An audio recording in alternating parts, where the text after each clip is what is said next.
Hello friends, welcome to my channel crack your competition with Anjali. Friends, आज की इस video में हम लोग 4 जनवरी 2022 को जो ऑनलाइन एग्जाम हुआ था उसका सेकंड पेपर का बाल विकास का पेपर यानी कि सीडीपी का पेपर सॉल्व करेंगे। तो चलिए फ्रेंड्स, वीडियो को शुरू करते हैं। सीडीपी का जो फर्स्ट क्वेश्चन है आज का वो है, अधोगामी सिद्धांत को निम्नलिखित में से किस उदाहरण में दर्शाया गया है। शिशु अपनी बाहों के इस्तेमाल से पहले दृष्टि विकसित करते हैं, गलत।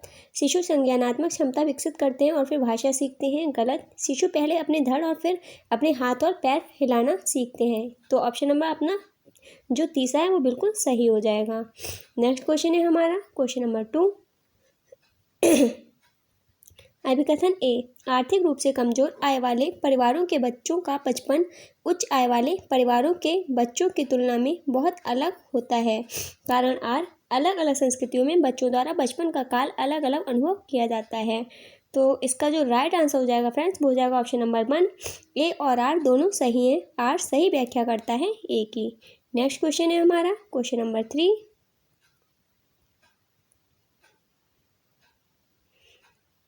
बेहतर एथलेटिक शारीरिक क्षमताएं नियमों के साथ खेलों में भागीदारी, तार्किक विचार प्रक्रियाएं जो ठोस अनुभवों के आसपास केंद्रित होती हैं, वे किस अवधि के लक्षण हैं। शैशवावस्था, प्रारंभिक बचपन, मध्य बचपन या फिर किशोरावस्था। तो इसका राइट आंसर हो जाएगा फ्रेंड्स ऑप्शन नंबर 3, मध्य बचपन की अवस्था। नेक्स्ट क्वेश्चन है हमारा क्वेश्चन नंबर 4।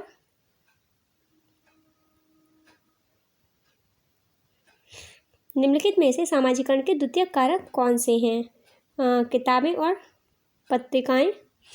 नंबर 1 में है किताबें और पत्रिकाएं, ये सही हो जाएगा हमारा। निकट परिवार ये गलत है। मीडिया सही है। स्कूल ये भी सही है। तो हमारा ऑप्शन हो जाएगा 1, 3 और 4। 1, 3 और 4 किस में दिया हुआ है फ्रेंड्स, तो ये दिया है ऑप्शन नंबर 3 में। तो हमारा ऑप्शन नंबर 3 बिल्कुल सही आंसर हो जाएगा। नेक्स्ट क्वेश्चन है हमारा क्वेश्चन नंबर 5। पियाजे के अनुसार आनुवंशिक रूप से क्रमादेशित जैविक परिवर्तनों का होना क्या कहलाता है। तो इसका राइट आंसर हो जाएगा फ्रेंड्स ऑप्शन नंबर 3, परिपक्वता। पियाजे के अनुसार आनुवंशिक रूप से क्रमादेशित जैविक परिवर्तनों का होना क्या कहलाता है, परिपक्वता कहलाता है। नेक्स्ट क्वेश्चन है क्वेश्चन नंबर 6। जीन पियाजे द्वारा प्रस्तावित चरण और उसकी विशेषताओं के सही सुमेलित युग्म का चयन कीजिए। संवादी चालक अवस्था, मानसिक प्रहसन से जूझना, ये हमारा गलत है। ऑप्शन नंबर 2 दे रखा है पूर्व संक्रियात्मक अवस्था, वस्तु स्थायित्व का विकास, ये भी गलत है। मूल संक्रियात्मक अवस्था, संचालन क्रियाएं कर पाते हैं लेकिन अमूर्त नहीं। ऑप्शन नंबर 3 हमारा बिल्कुल सही आंसर हो जाएगा। ऑप्शन नंबर 4 भी गलत है। नेक्स्ट क्वेश्चन है हमारा क्वेश्चन नंबर 7। बच्चे को अपने आप से बात करना ऑप्शन नंबर 1 उनके अहम केंद्र बाद का द्योतक है, नहीं। उनकी सोच को विनियमित करने में उनकी मदद करता है। ऑप्शन नंबर 2 आपका बिल्कुल सही हो जाएगा। उनके मनोवैज्ञानिक भाषा विकास में बाधा डालता है, ये भी गलत है। गंभीर व्यवहार संबंधी समस्याओं का पहचान करता है, ये भी गलत है। तो हमारा ऑप्शन नंबर 2 बिल्कुल सही आंसर हो जाएगा। नेक्स्ट क्वेश्चन है हमारा क्वेश्चन नंबर 8।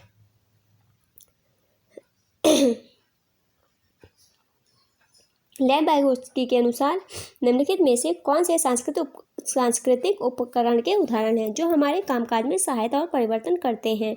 ऑप्शन नंबर 1 मानचित्र सही है। भाषा ये भी सही है। कैलकुलेटर ये भी सही है। ऑप्शन नंबर 4 है स्कीमा, ये गलत हो जाएगा। तो हमारा राइट आंसर हो जाएगा 1, 2, 3। 1, 2, 3 किस ऑप्शन में दिया है फ्रेंड्स, देख लेते हैं। तो 1, 2, 3 दिया है हमारे ऑप्शन नंबर 3 में। तो हमारा ऑप्शन नंबर 3 बिल्कुल सही आंसर हो जाएगा। नेक्स्ट क्वेश्चन है हमारा क्वेश्चन नंबर 9। लेव-वाइगोत्स्की द्वारा निम्नलिखित में से किस शैक्षणिक सिद्धांत की वकालत नहीं की जाएगी। इनाम और दंड का उपयोग, ऑप्शन नंबर 1 हमारा बिल्कुल सही हो जाएगा। लेव-वाइगोत्स्की द्वारा निम्नलिखित में से किस शैक्षणिक सिद्धांत की वकालत नहीं की जाएगी, इनाम और दंड का उपयोग। नेक्स्ट क्वेश्चन है क्वेश्चन नंबर 10। निम्नलिखित में से कौन बाल केंद्रित कक्षा को नहीं दर्शाता है। गतिविधि के अनुसार बैठने की व्यवस्था में परिवर्तन, गलत।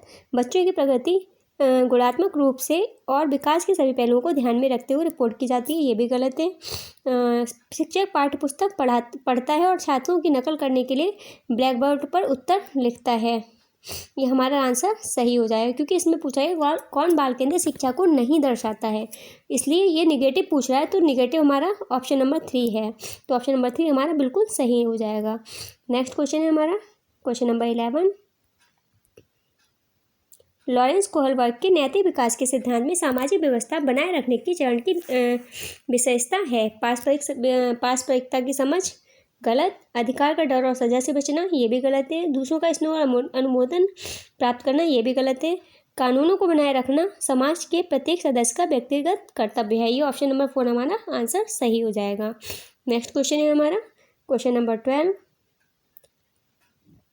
हार्वर्ड गार्डनर के अनुसार बुद्धि एक इकाई है? नहीं, बुद्धि के कई अलग अलग प्रकार हैं। ऑप्शन नंबर 2 हमारा बिल्कुल सही आंसर हो जाएगा। बुद्धि के कई अलग अलग प्रकार हैं।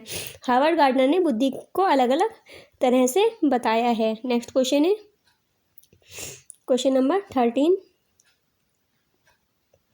जेंडर तटस्थ भाषा का प्रयोग व जेंडर की एक सामाजिक संरचना होने पर चर्चा करने से बजाय आनुवंशिकता द्वारा निर्धारित जेंडर भेदभाव को बढ़ावा मिलेगा। गलत।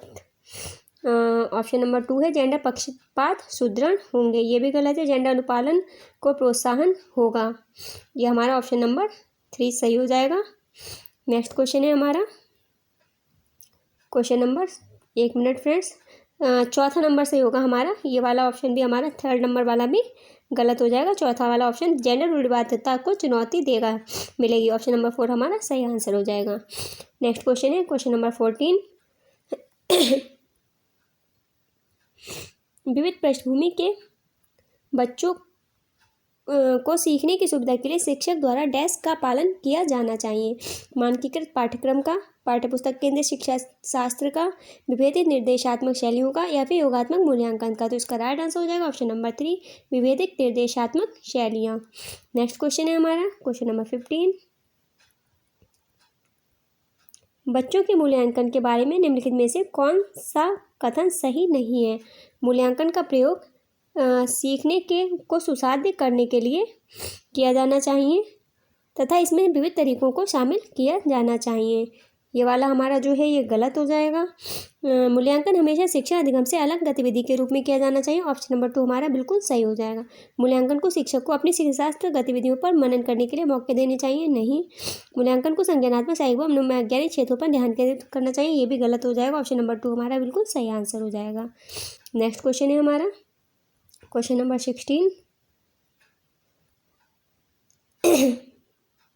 शिक्षा में समावेशन का तात्पर्य है छात्रों को उनकी क्षमता के आधार पर चुनिंदा रूप से प्रवेश दिया जाता है? गलत। छात्र स्कूल की मांग के अनुसार समायोजन करते हैं? ये भी गलत है। विकलांग छात्र अलग से विशेष स्कूलों में पढ़ते हैं? चौथा नंबर भी गलत है, हमारा ऑप्शन नंबर 3 सही हो जाएगा। व्यक्तिगत विभिन्नताओं के बावजूद भी सभी छात्र एक ही स्कूल में पढ़ते हैं। शिक्षा में समावेशन का यही तात्पर्य है। ठीक है, नेक्स्ट क्वेश्चन है हमारा 17 नंबर क्वेश्चन। निम्नलिखित में से कौन सी विकलांगता लिखित सामग्री को पढ़ने और समझने में चुनौतियों का कारण बनती है? गतिमान दिव्यांगता, श्रवण बाधिता, गुणज वैकल्य, पठन वैकल्य। तो इसका राइट आंसर ऑप्शन नंबर 4 हो जाएगा, पठन वैकल्य। लिखित सामग्री को पढ़ने और समझने में चुनौतियों का कारण बनती है पठन वैकल्य। नेक्स्ट क्वेश्चन है हमारा 18 नंबर क्वेश्चन। निम्न में से कौन सा सुविधाहीन और वंचित समूहों के शिक्षार्थियों को शामिल करने में बाधा उत्पन्न करेगा? लचीला पाठ्यक्रम, गैर प्रासंगिक सामग्री, शिक्षा केंद्रित शिक्षा शास्त्र या व्यापक मूल्यांकन। तो इसका राइट आंसर हो जाएगा ऑप्शन नंबर 2 गैर प्रासंगिक सामग्री। नेक्स्ट क्वेश्चन है हमारा क्वेश्चन नंबर 19।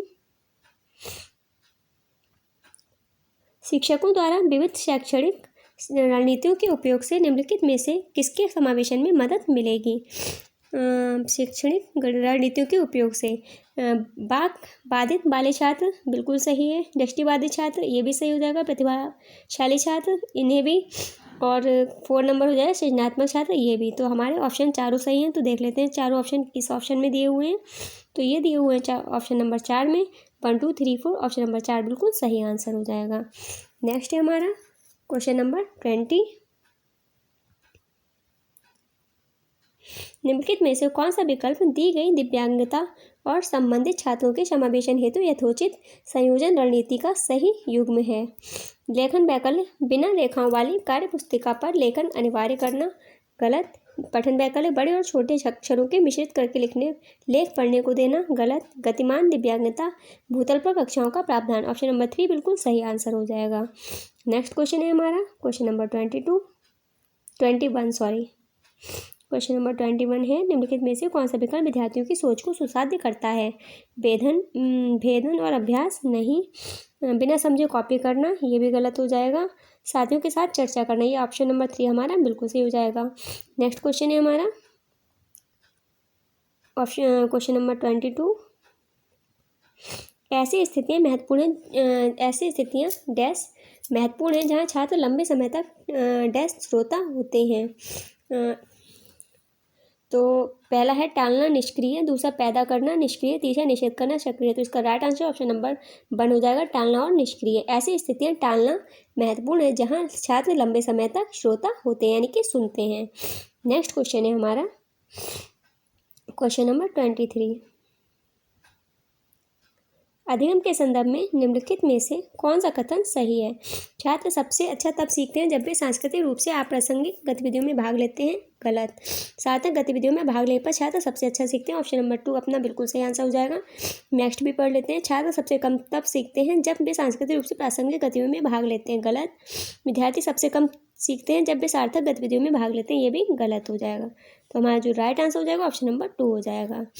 नेक्स्ट क्वेश्चन है हमारा 24 नंबर क्वेश्चन। निर्देश तैयार करते समय एक शिक्षक को यह सुनिश्चित करना चाहिए कि उसके निर्देश छात्रों को भ्रमित और हतोत्साहित ना करें, पाठ की सुविधा ना दें, अधिगम को मध्यस्थ ना करें, सीखने के हस्तांतरण में मददगार ना हो। तो ऑप्शन नंबर 1 हमारा बिल्कुल सही हो जाएगा, छात्रों को भ्रमित और हतोत्साहित ना करें। नेक्स्ट क्वेश्चन है हमारा 25 नंबर क्वेश्चन।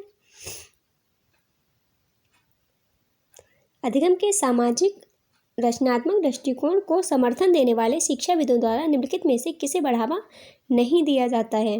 व्यवहार का अनुकूलन करना, खोजी अधिगम, पाठ प्रदान करना या फिर सांस्कृतिक संसाधनों का प्रयोग करना। तो हमारा राइट आंसर ऑप्शन नंबर 1 हो जाएगा, व्यवहार का अनुकूलन करना। नेक्स्ट क्वेश्चन है 26 नंबर क्वेश्चन। छात्रों के समस्या समाधान कौशल को बढ़ाने के लिए निम्नलिखित में से कौन सी अच्छी रणनीति ऐसी परिस्थितियाँ बनाएं जिसमें ज्ञान के अनुप्रयोग की मांग हो?